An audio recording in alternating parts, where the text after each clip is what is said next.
जय हिंद दोस्तों। स्वागत है आप सभी का हमारे अपने YouTube चैनल न्यू विनर्स पर। मेरा नाम है किशन चंद और मैं सीएजी में असिस्टेंट ऑडिट ऑफिसर हूं।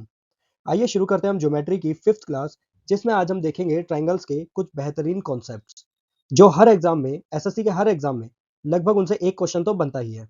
तो चलिए शुरू करते हैं ट्रायंगल्स। सबसे पहले हम पढ़ेंगे एक्यूट एंगल ट्रायंगल के बारे में। ये मैंने आपको लास्ट क्लास में भी समझाया था कि the square of the longest side, किसी भी ट्रायंगल की जो लॉन्गेस्ट साइड होगी, ठीक है, उसका square is always less than the sum of squares of the other two sides. मतलब बाकी जो दोनों साइड्स हैं उनके स्क्वायर के सम से छोटा होता है लॉन्गेस्ट साइड का स्क्वायर। ठीक है। अब देखो एक चीज आप समझ लो कि जो लार्जेस्ट एंगल होगा ना किसी भी ट्रायंगल में, उसके सामने जो साइड होगी वो लॉन्गेस्ट होगी, तो उस ट्रायंगल की सबसे लंबी भुजा होगी वो। ठीक है। इसका क्या मतलब है, अभी हमने जो पढ़ा, सबसे बड़ी भुजा का वर्ग बाकी दो भुजाओं के वर्गों के योग से कम होता है। ठीक है। इस ट्रायंगल में देखो, ट्रायंगल एक्स वाई जेड, इस ट्रायंगल में क्या है कि एक सबसे बड़ा, देखो इसमें सबसे बड़ा एंगल कौन सा है, 30 डिग्री, 70 डिग्री और 80 डिग्री। 80 डिग्री, 80 डिग्री सबसे बड़ा है। तो इसके सामने वाली साइड जो है 8 सेंटीमीटर की है, वो सबसे बड़ी साइड है इस ट्रायंगल की। ठीक है। तो अब हम देखेंगे कि क्या ये सही इक्वेशन है या नहीं है। तो देखो ये एक एक्यूट एंगल ट्रायंगल है क्योंकि इसके जो सारे एंगल्स हैं वो 90 डिग्री से कम है ना। तो चलो हम देखते हैं ये इसकी लार्जेस्ट जो साइड है, लॉन्गेस्ट साइड है, वो बाकी दोनों साइड के स्क्वायर से छोटी है या नहीं, इसका स्क्वायर मतलब। चलो देखते हैं। देखो हमें पता है कि लार्जेस्ट कौन सी है, 8 सेंटीमीटर, तो 8 का स्क्वायर ये हम हमारा छोटा होना चाहिए किससे, इसकी बाकी दोनों साइड्स के स्क्वायर के सम से, है ना। तो 7 का स्क्वायर प्लस 5 का स्क्वायर, ये कितना हो गया, 64। अब देखते हैं लेस देन है या नहीं। 49 प्लस 25, ये कितना हो गया आपका, 74। तो यस, हम कह सकते हैं कि ये हमारा जो है एक एक्यूट एंगल ट्रायंगल है। क्यों? क्योंकि इसकी सबसे बड़ी भुजा का स्क्वायर बाकी दोनों भुजाओं के स्क्वायर के जोड़ से कम है, योग से कम है। ठीक है, ये समझ में आ गया। चलो अब चलते हैं आगे, नेक्स्ट लेवल। चलो इसमें देखते हैं हम राइट एंगल ट्रायंगल के बारे में। क्या क्या देखते हैं इसमें हम, कि इसकी जो सबसे बड़ी साइड होती है उसका स्क्वायर हमेशा बराबर होगा बाकी दोनों साइड के स्क्वायर के सम से। ठीक है। जैसे कि ये आपको हर जगह मिलेगा, जो लार्जेस्ट एंगल है ना उसके सामने वाली जो भुजा होगी, सामने वाली जो साइड होगी, वो हमेशा ट्रायंगल की लॉन्गेस्ट साइड होगी। ठीक है, ये बात समझ गए आप। चलो ठीक है। अब हम देखेंगे ये, आप जानते ही हो कि राइट एंगल ट्रायंगल जो है वो पाइथागोरस थ्योरम को फॉलो करता है ना। यानी कि a square plus b square is equals to c square. अब सी जो है वो लार्जेस्ट साइड है ना, लार्जेस्ट साइड है। और लार्जेस्ट साइड कौन सी होती है, जो लार्जेस्ट एंगल के सामने होती है, बिल्कुल, जो लार्जेस्ट एंगल के सामने होगी। और राइट एंगल ट्रायंगल में सबसे बड़ा एंगल कौन सा होगा, हमेशा होगा 90 डिग्री, है ना। 90 डिग्री एंगल सबसे बड़ा होगा क्योंकि बाकी दोनों जो है वो मिला के 90 डिग्री बनेंगे और ये अकेला 90 डिग्री के बराबर होता है। ठीक है। तो चलो अब हम देखते हैं। अब ये कह रहा है कि हम कोई भी तीन वैल्यूज ले लेते हैं, जैसे कि हमारे सामने ये जो ट्रिपलेट्स लिखे हुए हैं, इनको इनमें से कोई वैल्यू ले लेते हैं। हम ले लेते हैं 5, ए की वैल्यू हम ले लेते हैं 5, बी की वैल्यू ले लेते हैं हम 12, सी की वैल्यू ले लेते हैं हम 13। अब हम देखते हैं कि क्या ये सही है या नहीं है ना। चलो इसको देखते हैं। तो यहाँ पे देखो ए स्क्वायर कितना आ रहा है, 5 का स्क्वायर, बी स्क्वायर हमारा है 12 का स्क्वायर, ये इक्वल होना चाहिए सी स्क्वायर यानी कि 13 के स्क्वायर के। तो 5 का स्क्वायर कितना हो गया 25, 12 का स्क्वायर कितना हो गया 144, 13 का स्क्वायर कितना हो गया 169। तो क्या इन दोनों का सम, जोड़ 169 के इक्वल है, तो देख लेते हैं। हाँ बिल्कुल है, 169 ये इसके इक्वल आ रहा है। ठीक है। तो इससे पता चलता है हमें कि जो लार्जेस्ट साइड होती है किसी भी ट्रायंगल की, जिसे हम राइट एंगल ट्रायंगल में हाइपोटेन्यूज बोलते हैं, है ना, वो उसका स्क्वायर हमेशा इक्वल होगा बाकी दोनों साइड्स के स्क्वायर के सम के। ठीक है। इन दोनों को जोड़ने के बाद जो बनेगा वो हमारा सबसे बड़ी साइड का स्क्वायर बनेगा। ठीक है। चलो अब ये देखो, आप यहाँ पे ना बहुत सारे ट्रिपलेट्स लिखे हुए हैं, तो आपको ना ये सारे ट्रिपलेट्स याद कर लेने हैं। क्यों? क्योंकि ये ट्रिपलेट्स बहुत इंपॉर्टेंट है।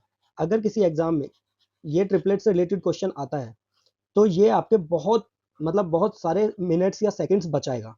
किसी स्टूडेंट को अगर इसे सॉल्व करने में 50 सेकंड लगते हैं और अगर उसे ये ट्रिपलेट्स याद होंगे तो वो उसे 5 to 10 सेकंड में कर लेगा आंसर उसका क्वेश्चन। ठीक है।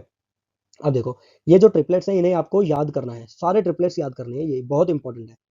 अब मैं आपको यहीं पे एक बात और समझाना चाहता हूँ कि ये जो ट्रिपलेट्स हैं इनके अंदर अगर हम मल्टीप्लाई कर दें किसी भी कांस्टेंट से, अगर हम मल्टीप्लाई कर दें किसी भी कांस्टेंट से, तो जो बनेगा वो भी ट्रिपलेट ही बनेंगे, वो तीनों नंबर जो बनेंगे वो भी ट्रिपलेट्स ही होंगे।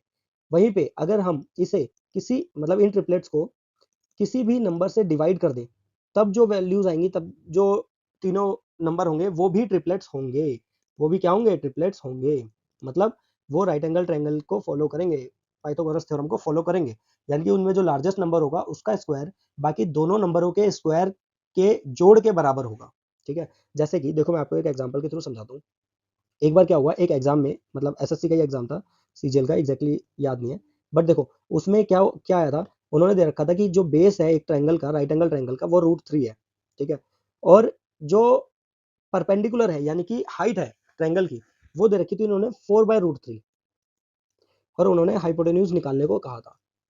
बच्चे बहुत कंफ्यूज हो गए कि यार 90 डिग्री हमें पता है, बाकी कोई एंगल पता नहीं है, लेकिन हमें निकालना है। तो इसका तरीका क्या था, उन्होंने क्या किया हुआ था, उन्होंने 3, 4, 5 वाली ट्रिपलेट्स यूज की हुई थी।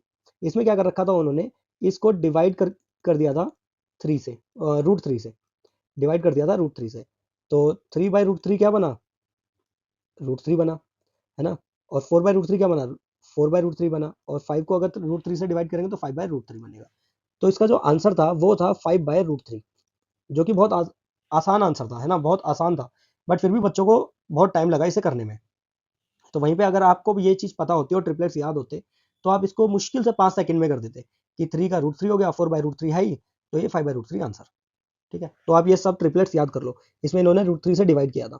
ऐसे ही वो किसी भी नंबर से मल्टीप्लाई कर सकते हैं, जैसे कि अगर वो चाहे तो आपको ये नंबर दे सकते हैं ये 14, ये आपको दे दिया 48। अब आपको ये निकालने को कहा जाए कि हाइपोटेन्यूज बताओ, तो अगर जिसको नहीं पता है उसे लगेगा टाइम। ठीक है, इसका स्क्वायर करेगा, फिर इसका स्क्वायर करेगा, फिर उनको ऐड करेगा, कम से कम भी उसे 20-25 सेकंड तो लग ही जाएंगे, कम से कम भी। ठीक है, तो वहीं पे अगर किसी स्टूडेंट को ये याद है कि अगर हम किसी भी ट्रिपलेट से मल्टीप्लाई कर दें किसी भी कांस्टेंट को, तब भी रिजल्ट हमारा सेम ही रहता है, वो ट्रिपलेट ही बनता है। तो यहाँ पे क्या किया है उसने, 7 को देखो, ये वाली जो ट्रिपलेट्स है 7, 24, 25 को यूज किया है, जिसे उसने 2 से मल्टीप्लाई कर दिया सिर्फ।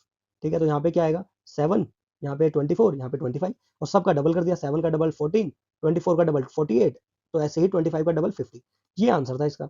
अगर आपको पता होता तो तुरंत आप 2 से 4 सेकंड में इसको सोल्व कर देते, है ना। तो यहाँ पे इस तरीके से फायदा हो जाता है। चलो आगे चलते हैं। देखो ये है ऑब्ट्यूज एंगल ट्रायंगल। इसमें क्या है, जो लार्जेस्ट साइड होती है उसका स्क्वायर हमेशा बड़ा होगा बाकी दोनों साइड के स्क्वायर के सम से।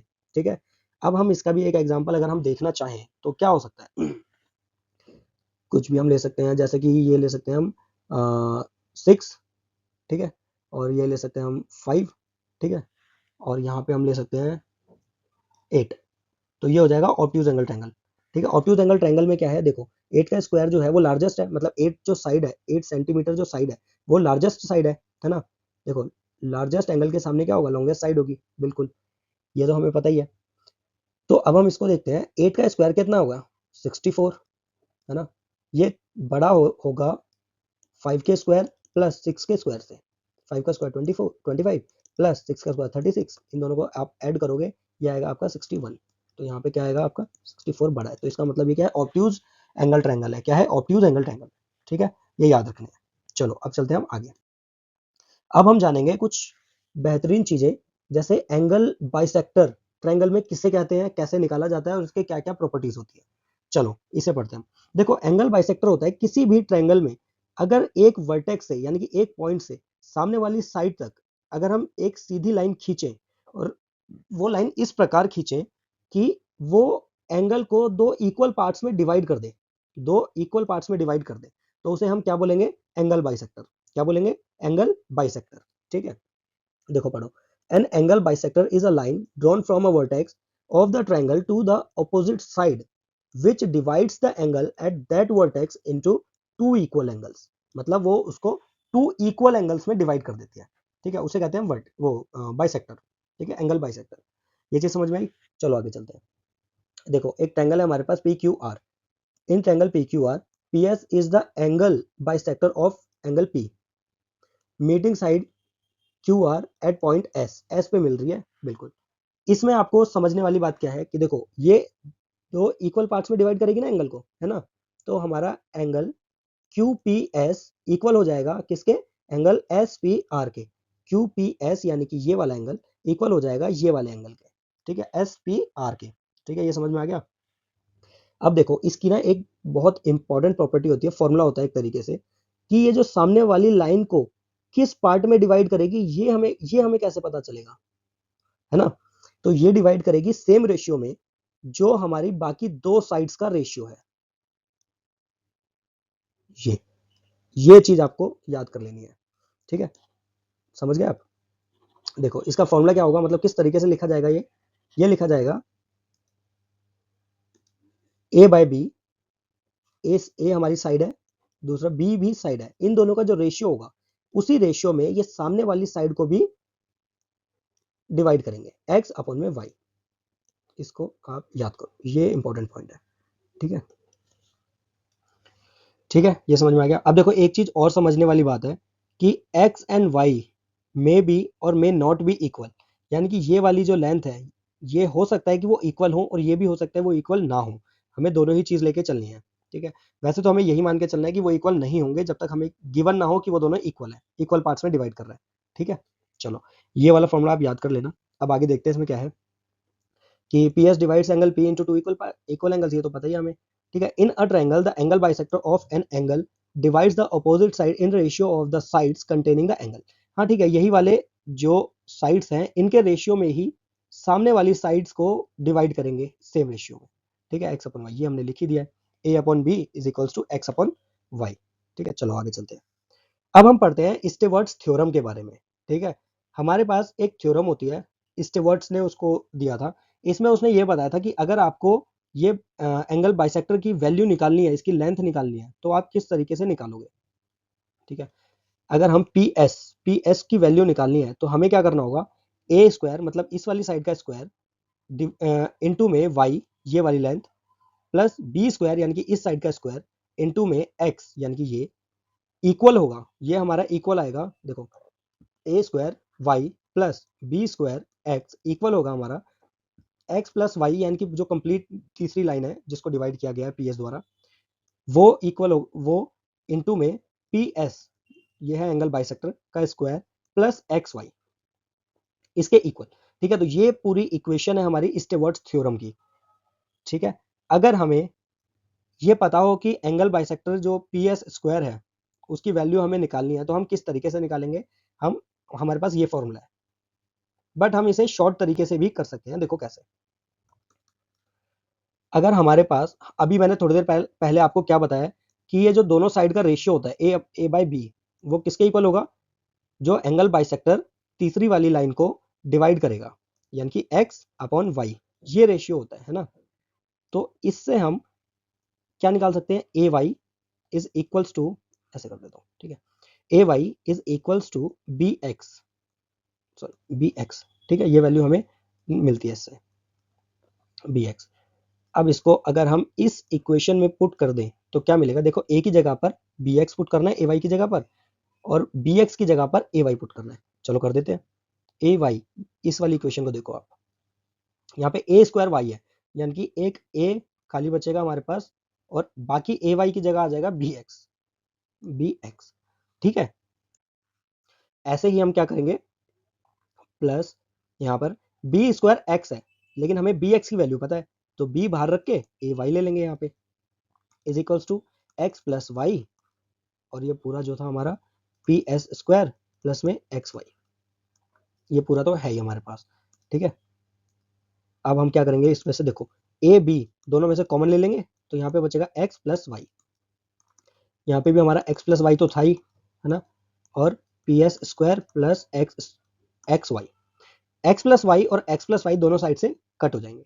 अब हमारे पास जो फॉर्मूला बचेगा वो बचेगा, देखो क्या, हमें पी एस की वैल्यू निकालनी है ना एंगल बाइसेक्टर की, तो इस पी एस को यहीं पे रहने देते हैं, पी एस स्क्वायर, इस एक्स वाई को उधर लेके जाते हैं और माइनस कर देंगे, तो ए बी माइनस में एक्स वाई, ठीक है। ये भी हमारा एक फॉर्मूला बन जाता है जो कि यूज होता है किस लिए, जब हमें एंगल बाइसेक्टर की लेंथ निकालनी हो, ठीक है। ये भी जरूरी चीज थी, इसे आप याद कर लेना। देखो इसमें लगेगा आपको टाइम सॉल्व करने में एग्जाम टाइम में, लेकिन अगर आप ये याद कर लोगे तो आपका टाइम बहुत बचेगा, ठीक है। ये डायरेक्ट सॉल्व करेगा और यही शॉर्ट ट्रिक्स बनती है आगे चल के। शॉर्ट ट्रिक्स वगैरह जो होती है वो इसी तरीके की बनती है कि हाँ देखो पीएस की वैल्यू हम डायरेक्ट निकाल सकते हैं एंगल बाइसेक्टर की। चलो आगे चलते हैं अब हम। यहाँ पे हमारे पास है exterior angle bisector in triangle. एक ट्रायंगल है, ठीक है, ए बी सी, ये एक हमारा ट्रायंगल है।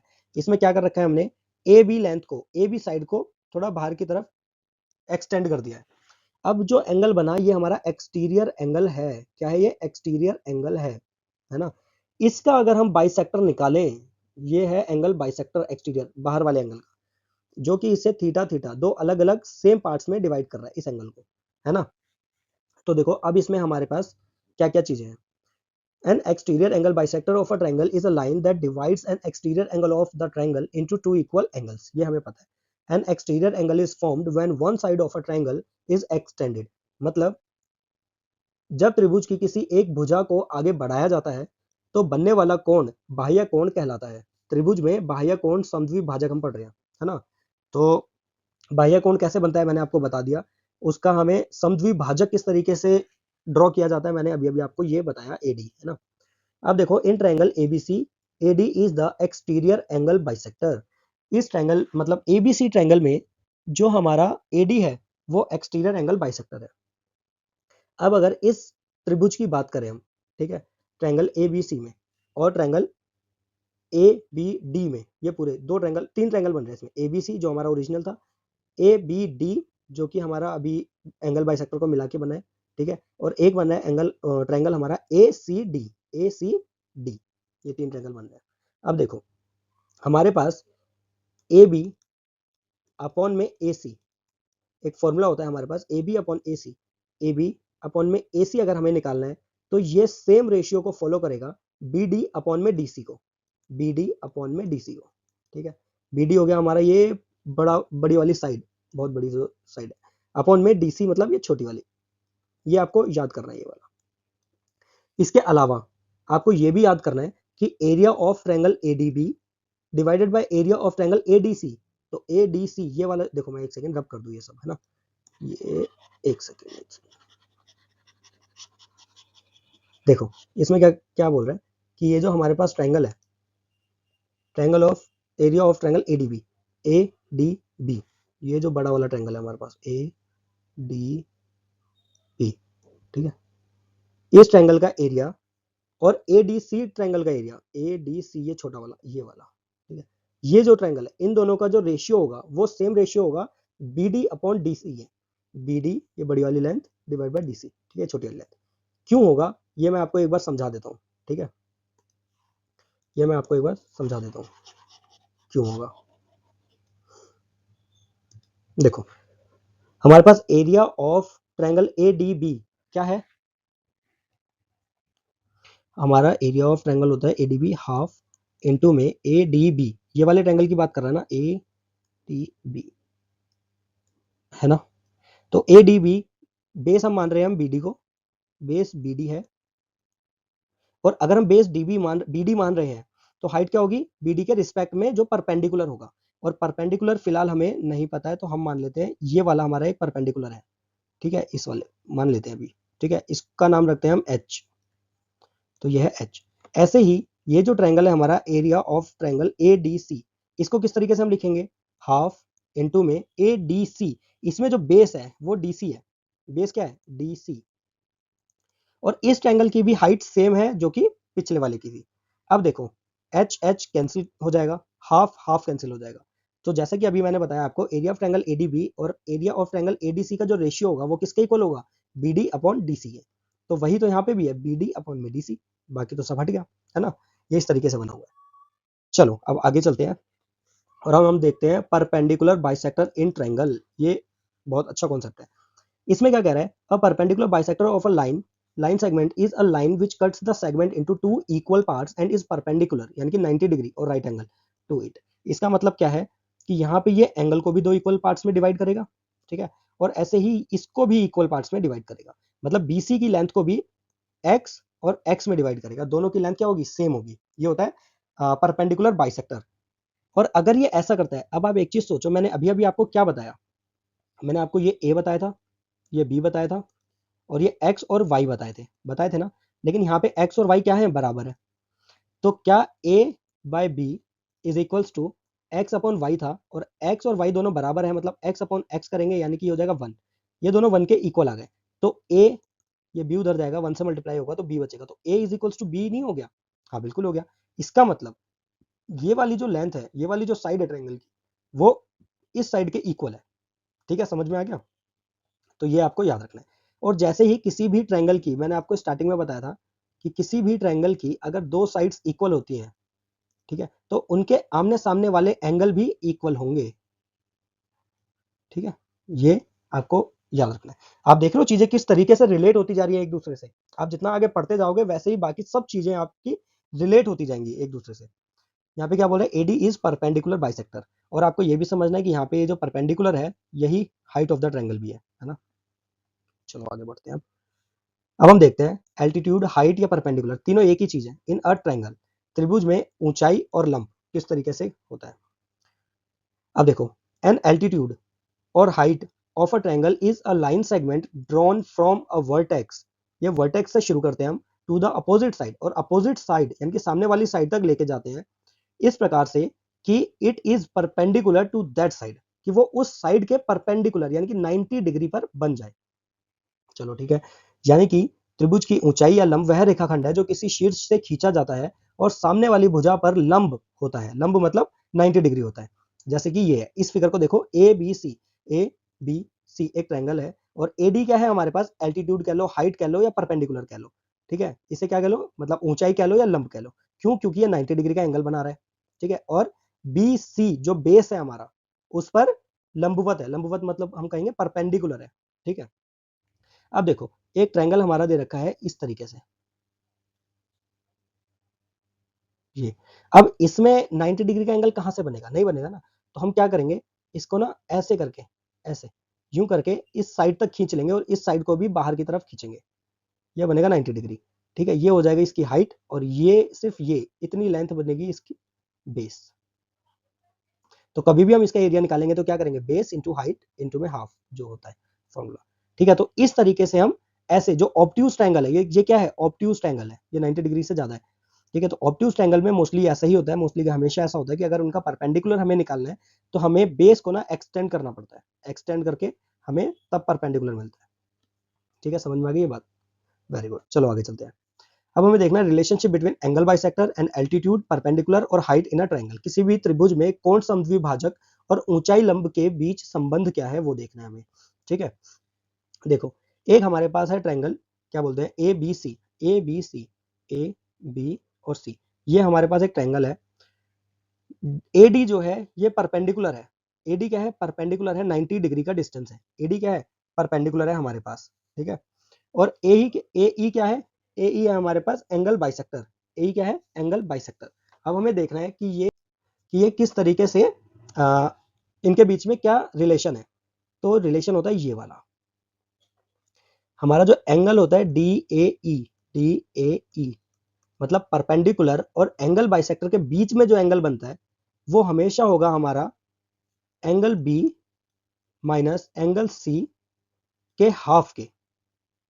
एंगल बी में से अगर एंगल सी को हम माइनस कर दें, ठीक है, और उसका आधा कर दें, तो वो एंगल बनेगा हमारा डी ए ई, मतलब ये वाला, यानी कि परपेंडिकुलर और एंगल बाइसेक्टर के बीच जो एंगल बनेगा वो ही बनेगा हमारा angle B minus angle C divided by 2। ठीक है, इस तरीके से बनेगा। अगर आपको ये समझना है कि ये कैसे आया तो मैं अभी समझाता हूँ, सुनो ध्यान से। देखो, हमारे पास सबसे पहले ए ई क्या है, एक एंगल बाइसेक्टर है जो कि एंगल ए को दो इक्वल पार्ट्स में डिवाइड कर रहा है ना। ठीक है, तो एक सेकंड मैं ना सारा हटा देता हूँ क्योंकि इसमें आपको समझने के लिए काफ़ी अच्छी अच्छी चीज़ें हैं, तो ये आपको समझ में आना ज़रूरी है। देखो, अब क्या करेंगे हम, सबसे पहले हम लिखेंगे कि एंगल ए की वैल्यू क्या है। एंगल ए क्या है, एंगल ए है हमारा, ध्यान से, कोई इस पूरे की बात कर रहे हैं, पूरे की, इस पूरे की। तो एंगल ए है हमारा 180 डिग्री माइनस में angle B minus angle C, है ना, यही है ना। ठीक है, अब हम इस वैल्यू की जगह पे क्या करते हैं, अब हमें निकालना है, देखो ये वाला पोर्शन, सिर्फ ये वाला पोर्शन निकालना है ना। लेकिन इसके लिए हमारे पास ये वाली वैल्यू गिवन है कि ये a/2 है, क्योंकि एंगल बाइसेक्टर AE ने इसको दो इक्वल पार्ट्स में डिवाइड कर दिया इस A एंगल को। यानी कि देखो ये जो है ये है एंगल a/2। क्या है? ये है एंगल a/2। हमें निकालना है x। तो x हमारी x की वैल्यू क्या होगी? x इज इक्वल्स टू होगा हमारा a/2, मतलब एंगल a/2 माइनस में, है ना, ये एंगल a/2 माइनस में हम ये वाला portion minus angle BAD minus में क्या होगा? BAD होगा। ठीक है, ये समझ में आया? इसको मैं लिख देता हूं कि x की वैल्यू हमारे पास इक्वल होगी angle A divided by 2 minus angle BAD के। ठीक है, अब हमें सिर्फ एंगल BAD निकालना है, निकाल देते हैं फिर। देखो angle BAD is equals to, इस वाले ट्रायंगल को देखो, सिर्फ इस वाले को, ABD को देखो, ट्रायंगल ABD को देखो, ये वाला जो है इस ट्रायंगल को देखो बस आप। इसमें ये 90 डिग्री है क्योंकि हमें पता है ये परपेंडिकुलर है। ये है एंगल B, ये 90 डिग्री है, ये एंगल B है, और ये वाला जो है हमारा BAD, ये बनेगा हमारा 90 माइनस B। क्या बनेगा? 90 माइनस B। क्यों? क्योंकि देखो तीनों एंगल का सम कितना होता है? 180 डिग्री। ये वाला कितना है? 90 डिग्री। बाकी जो दोनों बचे वो कितने होने चाहिए? दोनों मिला के, मतलब angle BAD plus angle B कितना होना चाहिए? Angle BAD plus angle B कितना होना चाहिए? 90 डिग्री होना चाहिए। तो अगर हमें BAD चाहिए तो इस B को उधर भेजेंगे तो ये आ जाएगा 90 माइनस B। ठीक है, समझ में आया ये? ठीक है, चलो अब आगे देखते हैं। अब हमें BAD की वैल्यू पता चल गई जो कि क्या है? 90 माइनस B। हमें इस BAD की वैल्यू को इसमें पुट करना है। इससे हमें किसकी वैल्यू मिलेगी? x की वैल्यू मिलेगी। चलो पुट करके देखते हैं। और देखो हमें एंगल A की वैल्यू भी पता है, तो इसे भी इसी में पुट कर देंगे। ठीक है, ये देखो क्या होगा हमारे पास, x जो है x इज इक्वल्स टू क्या होगा? एंगल A की वैल्यू हमें पता है, क्या है? 180 माइनस में angle B minus angle C divided by ये वाला 2, क्योंकि एंगल A की जगह पे हमने ऊपर वाली वैल्यू पुट करी है, तो यहाँ पे आ जाएगा ये 2 माइनस में एंगल BAD, लेकिन एंगल BAD की जगह पे हम क्या पुट करेंगे? 90 माइनस एंगल B। क्या पुट करेंगे? Angle B। समझ में आई ये बात? चलो ठीक है, वेरी गुड। ये बहुत इंपॉर्टेंट चीज है समझने के लिए। अब देखो हम इसे कैसे सॉल्व करते हैं। हम सॉल्व करेंगे, इस 2 को इन सबसे डिवाइड कर दो। ठीक है, क्या आएगा? 180 divide by 2 is equals to 90 minus angle B upon 2 minus angle C upon 2, और ये वाली जो टर्म हमारी है वो तो एज इट इज लिखनी है, माइनस 90 माइनस एंगल B। इस 90 से ये प्लस का 90 कट जाएगा। ठीक है, और माइनस ये जो B/2 है, ये प्लस का B/2 होना चाहिए हमारा, है ना। हमारा यहाँ पे देखो जब हमने ये वैल्यू पुट करी तो यहाँ पे क्या आएगा? 90 माइनस, ऑलरेडी ये माइनस का था तो ये अंदर जाके प्लस हो जाएगा, तो हमारा ये ऐसे है वैल्यू। ठीक है, ये ऐसे है जब हम इसे 2 से करेंगे, तो ये माइनस का क्या है?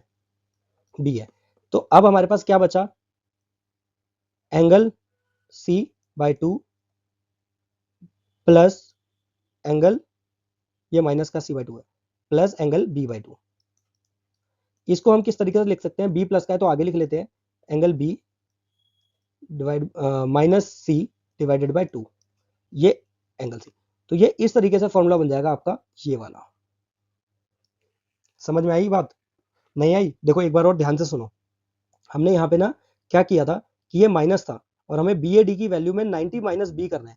तो जब ये माइनस BAD में अंदर जाके 90 माइनस B से मल्टीप्लाई होगा तो ये 90 प्लस का माइनस हो जाएगा और ये माइनस B जो है ये प्लस B बन जाएगा, है ना। ऐसे यहाँ पे ये अंदर ये बाहर निकल के क्या हो जाएगा? प्लस B, और यहाँ पे माइनस B/2 था।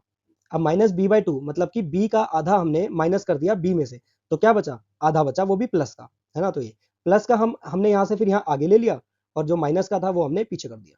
ठीक है, तो अब हमारे पास फॉर्मूला क्या आ गया? Angle B minus angle C divided by 2, जो कि हमने ऑलरेडी लिखा हुआ है। ठीक है, तो ये आपको याद कर लेना है, ये भी बहुत जरूरी है। अब हम देखते हैं नेक्स्ट, मीडियन। माध्यिका क्या होती है, किसे कहते हैं?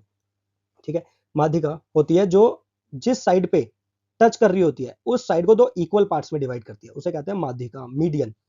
देखो अब median of a triangle is a line segment drawn from a vertex of the triangle to the midpoint. midpoint की बात कर रहा है ये, of the opposite side. opposite side का जो midpoint होगा, त्रिभुज की माध्य का वह रेखाखंड होता है जो त्रिभुज के किसी शीर्ष से खींचकर सामने वाली भुजा के मध्य बिंदु तक जाता है। ठीक है, in triangle ABC M is the midpoint of the side BC, M क्या है, midpoint है। AM is the median of triangle ABC। इसमें समझने वाली बात क्या है, जो मीडियन होती है वो सामने वाली साइड को दो इक्वल पार्ट्स में डिवाइड कर देगी। BM is equals to MC, यानी कि BM is equals to MC। ठीक है, चलो आगे चलते हैं।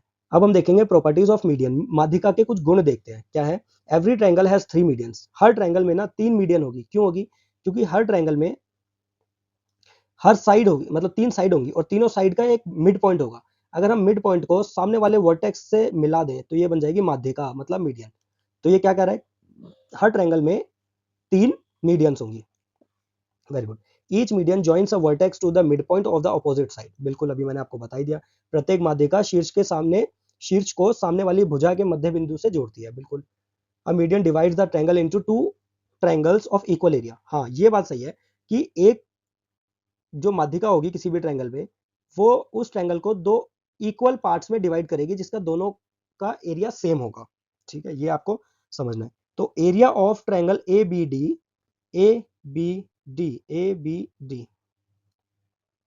ये हो जाएगा इक्वल एरिया ऑफ ADC, मतलब कि दोनों हाफ। और ऐसे ही ये वाला भी हाफ हो जाएगा, मतलब ये वाला भी, ऐसे ये वाले हाफ भी हो जाएंगे। कुल मिला के हम माध्यिका के जो 2 ट्रायंगल बनेंगे हाफ हाफ, वो दोनों सेम एरिया के होंगे। ये याद रखना है आपको, क्योंकि माध्यिका ना सामने वाली लाइन को 2 इक्वल पार्ट्स में डिवाइड करती है। ठीक है, इसलिए वो दोनों का एरिया भी क्या होगा, सेम होगा। एन इक्विलैटरल ट्रायंगल, अगर हम इक्विलैटरल ट्रायंगल की बात करें जहां पे तीनों साइड्स क्या होती हैं, इक्वल होती हैं और तीनों एंगल क्या होते हैं, 60 डिग्री के होते हैं। इसमें अगर मीडियन जो है, मीडियन माध्यिका, वो परपेंडिकुलर यानी कि एल्टीट्यूड और एंगल बाइसेक्टर, ये तीनों चीज इक्वल होंगे और सेम पॉइंट पे होंगे। ठीक है, ये वाला पॉइंट भी आपको बहुत हेल्प करेगा।